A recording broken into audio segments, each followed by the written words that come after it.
abadukurikiranye muri ahatandukanye ndazi ko mudukurikirana muri ahatandukanye ku mpande zitandukanye z'isi hari abari muri Afrika no mu Burundi nkuko nabemereye ntitwicaye twatanguye gukora ibiganiro nkuko mubibona turamutse uno munsi twagendeye muri quartier industrielle iherereye hano nyene bugenyizi wacu mu ntara ya Karusi aho twagendeye umusore ariko arabikora bigacika ariwe kaboneka mubona ngaha ariko atuzanira ibintu byinshi bitari bimenyerewe vraiment ibi bintu twara tubyumva so kuri first microphone ni jewe nyene Eric yo DJ umuvumbuzi umutananirwa kiretse nigirishije hanyuma kuri mikro ya kabiri naho ni kaboneka nyene nkuko muri ko muramubona ngaha araza kubibabwira ababwire byinshi kuri kamera naho dufise Jadi Oxmith. So guys uno munsi rero turaje ngo adusigurire jewe vraiment ibintu akora guys byantangaje kabisa byantangaje cyane kuko namwe maze gutangara ni mwabyumva no muntu akora ibintu aduhingurira amavuta avuye mu mavoka amavuka yiwacu ayo mavuta agacakora nk'amakoto agakora nk'ibindi byinshi je no hava ndababesha reka atwidondore atubwire aho yaciye muri kariyere yiwe acha tubwira no kwibiganda gwiwe karibu kaboneka uzo murakoze cyane nuko mwatangwe mwivuga izina ni kaboneka ndigenge yakwitwa Gerard mwambeshije avuze byose ni mu karere dukoreramo ikazendisiriye yiwacu nkabikanyutse umugambi niko ndakora ni guhingura amavuta yo guteka none kaboneka ayo mavuta uhingura yo guteka wowe ugerageje kwihweza uko ibintu bigenda ayo mavuta muhingura eske twe urabona nk'abanyagihugu tumenyera amavuta y'ikigazi tumenyera amakoto eske hariho aho bihuriye cyangwa hari itandukaniro hari kati ayo mavuta muye muhingura najya amavuta dusanzwe tugura of course ni kuvuga bivuze ko no marima ugiye kuraba ivoka ubwajyo akamaro ifise mu by'ubu muri sante yafise amavitamine kanaka yafise icyo bifasha muri prevention cancer diabete nibyo amavuta yo amaze kuba transform avuye mwayo mavoka aza afise ikindi yiyongereye ko muri nubwo bumaro ivoka yisangana urumva wowe uravuga uti mwebwe akamaro no nico mufise congewe ko tinuko aya mavuta asanze afise ibindi bintu kanaka by'ibigwara avura mu mubiri biruta ivyo ajyanye mavuta kanaka mu gihe ajya yani mavuta yo tumenyereye nk'amamesa umuntu agwaye diabete bayamubuza wowe rero ico uvuga ati twebwe amavuta duhingura nababandi bari barabuje amamesa barashobora kuyafungura ntagire ikibazo na kimwe biteze neza cyane kuko hari nk'abo naguciriyemwe hari abo basanga kwa muganga barabandikiye yuko bategeza gukonsoma amavuta avuye mu ivoka ari navuga no marketing kare babahaye kugira ngo ajyane bayihoze cyabatega konsoma ayivoka none kaboneka je ndumva ndiko ndigerageza kuyumvira ivyo bintu naho ndavyumva mugabo bikamwananje kwemera nk'umuvumbuzi niyo mpamvu nanje nishikiye hano hantu kugira ngo nibonera inkuru y'imbaho nshindayerekana abadukurikirana basanzwe kurikana ino televiziyo yacu niyo live studio bugenyuzi eske woshaka kubwira abanyagihugu bariko badukurikirana ayo mavuta nk'igiciro mu bama yatanga ko kukiro gutyo kugira ngo umuntu amenye ati nyimba nzoyakenera nyimba umva bo bamaze kumba kamaro kayo arafise ingwara avura arafise ingene bigenda eske ako yobagurwa gute cyangwa umuntu amaze kuyagura kayaronka mbega ayo mavuta umuntu ashobora kuyatekesha bijye ibintu byose dusanzwe tuzara dushobora guteka nk'udufiriti kuko dusanzwe tuzi nk'amamesa amamesa n'ibyo n'amavuta yo gukaranga ariko sa amavuta yo guteka nk'udufiriti n'utundi nk'utu ntushobora kuyatekesha umuceri mbega ayo mavuta yanyu nayo akora muri domaine yayo ego amavuta yacu cyane na mbere akora kuri byose amafiriti guteka bisanzwe bindi byose bishoboka tuke tuyashira nko muri kategori y'amakoto ego ama ikindi warumva DJ warumaze ati agurwa gute ego muyadandaza gute ego najewe igiciro ngo gishinga nabanje kuraba cyo no kitapu baradasha yo muri y'abanyagihugu hafi yacu mu gihugu ndetse hose yego nabatiye ku giciro umunyagihugu ashaka kushikira akagura ntavunitse chupa ntabwo rizinde ibihumbi zose gusa ikintu nabigiriye ico sinitaye kuronka amafaranga ngo ndunguke ngiriki nuko gusa tubona hari akamaro kanaka ko ivoka yo baratuzanira aho warubona mbaya twara Tanzania iki basi tumirwa muri twebwe n'uko amafaranga tuboneka agire icyo adufashije ku magara yo bene wacu ngaha mbo ndumva wazanye umugambi mwiza kuko amavuka kumbure bimwe bahara bidandaza 800 urumva hariho n'abahora babura ico bayakoresha bakagura ingurube ariko mwabitoreye ubuhinga. Ariko akandi kabazo mfise, mbega muri ko murahinyanyura ayo mavuta mwamaze kutubwira mwanadutembereje indani mu ruganda aho mukorera, twaza nibyashoboka kuvyerekana kuri televiziyo yacu babona aho bakorera. Mwadutembereje indani twaravye dusanga hari ivyuma bitandukanye kandi ivyuma bikomakomeye bibafasha muri transformation y'ayo mavuta. Mbega byaraboroheye ko mbona mukiri abajene kugira ngo mugwize bya vyuma byose cyangwa apatire yabijya mise en œuvre yabyo murashobora kubona mwarageze aho mwipfuza ku buryo muba mushobora guproduiza ibikenewe ku banyagihugu? Yego, oya muri entrepreneurship aho ntimunaheza kandi challenges nizo zisanga ziguma zigaruka. Yego, ntiba byoroshe nukwiniga, have no support, novuga ati ko turagira icyo bita kwipapa kwimama, nta muntu ariko aragufuta mu kongo nta kimugabo, ibyo si umuntu ashira imbere. Urabanza nyine ukavuga ati iki ndagishinga no kugira icyo mpinduye kazima nabonye intumbero mfise. Imashini zo ndacari muri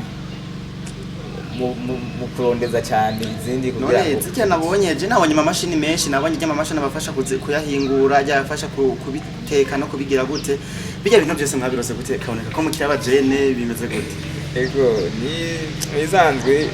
jena nkeze ishure nagenda gukora utuntu turaka n'ibintu byo kubaka ndondeze ubundi hirya no hino niba byoroshye urabizi. Avuga ni ko umugambi mfise ari uburyo reka ntaco nimige utwo ndonka uke ukinyene noye ku mukanda hanyuma ndaronka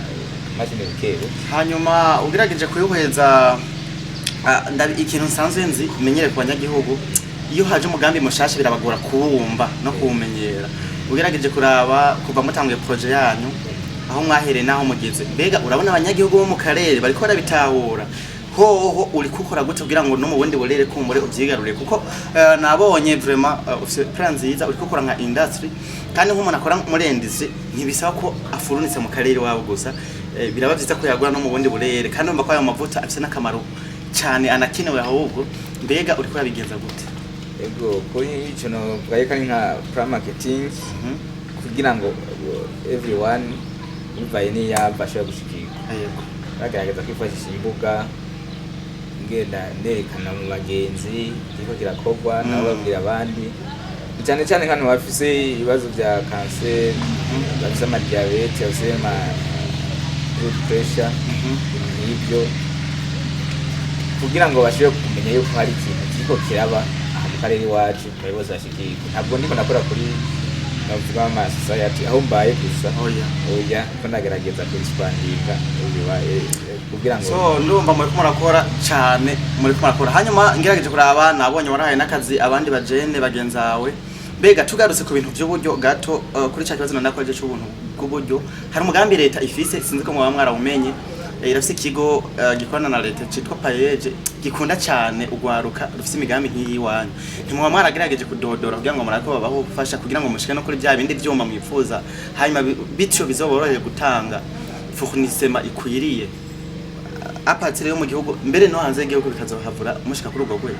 Ego nikuvuga ubuze ikintu cyiza cyane cyane nko gusupplyinga hanze y'igihugu biratuma ibyo byo garura n'ishusho y'igihugu, byo girisho bifaje mu gihugu mu kuzana amafaranga ku butunzi bw'igihugu. Wabuze gutanga ubuzima maze guha aho dukorana ubu tugeze kuri 6. Byose rero bigenda bigira icyo bifashije society kufasha ku magara y'abantu. Cyo gituma rero ndiko ndashangwa n'imbaraga usibye ko ikigo wambajije naradoda ariko tutete bacari ankuru cyane ntibirabanira. So okay, aho ndi sawa cyane. Hanyuma ikintu cyanyuma turangiriza ko imbere yuko uza kutanga adresse, ko ndazi ko hariho benshi bariko barakurikirana ino televiziyo yacu yitwa New Life Studio Bugenyuzi, ugasanga nabo bibabereye bitangaro kumva yuko hari amavuta ahingurwa mu mavoka y'iwacu twirimira. Nibaza tuza kugaruka ko, ariko nagenda kubaze nka wewe Kaboneka, watubwiye ko wize byo kubaka uravyiga muri secondary school, hanyuma uragenda urabananya no muri kaminuza. Nk'umujene nka wewe ntiwateze ngo ugume wirukanga hariya na hariya ngo witeze akazi ka leta, ariko waciye wigira inama yo kuvuga ati je ngo nkore igikorwa ciwanje, ivyo batwigisha ariyo entrepreneur na leta iduhamagarira. Mbega wohamagarira undi gwaruka ko nimba gwize wo kwamaruteza akazi muri leta cyangwa gukora imigambi yiwabo urabona ikintu urabonamo difference cyangwa bimeze gute? Yego wabivuze neza ni ikintu cy'ifundi ko ya METP Gitega secondary ndayimara nje kuri kaminuza niga bya bindi nyene. Yego wanashaka mvuye no kwishuri mbanza gukora ivyo nyene ntabwo byari byoroshye kumva no hindura domaine ndiko nakoreramwe nkaja mu entrepreneurship ariko nta kiba cyoroshye kuko nabona yuko ikintu neza gukora ari kugira icyo mpindiye ku magara y'abantu maze kubona akamaro k'ivoka ingene byogenda ntibyoroshye urumva n'impindiye domaine nakoreramwe ariko ugiye kuraba ku isi nta cyoroshye na kimwe cyo gituma everyone kumubwira ngo aje guhindura iki niki ubona mutegura mutima ko bitoroshye kuko cyose cyoroshye icyo kintu kiragora ugaruka rwose ko kumva wohindura cyangwa se uje gukora ikintu witanguriye muri foundation gitangura mu ntango kiba kigumye rwose ku buryo uhura n'ibiguca intege byinshi uhura abaguca intege baba bagenzi cyangwa iki kuko abaguca intege bashaka ni n'abagenzi umuntu mbere yo kugira ngo bakohereke iki kintu urakora utwavuga igihomberamo atari kugira ngo bihebe ngo uhombe rero ugasanga nabyo bashaka guhanura ati icyo kintu urabe neza nk'iyo guteye umuntu ndafise rero commitment kuzigira ukore usanga wananiwe kaboneka. Hanyuma imbere ko turangiza ikiganiro cyacu cuno munsi nakubwiye hari abantu bashaka kuba bari kwaratumba baratandukanye atari hafi hano hasanzwe hari industry iwanyu mbega uwo kinayo mavuta yo yaronka gute yo baronka gute kugira ngo muganire no ku bindi bisobanuro byinshi?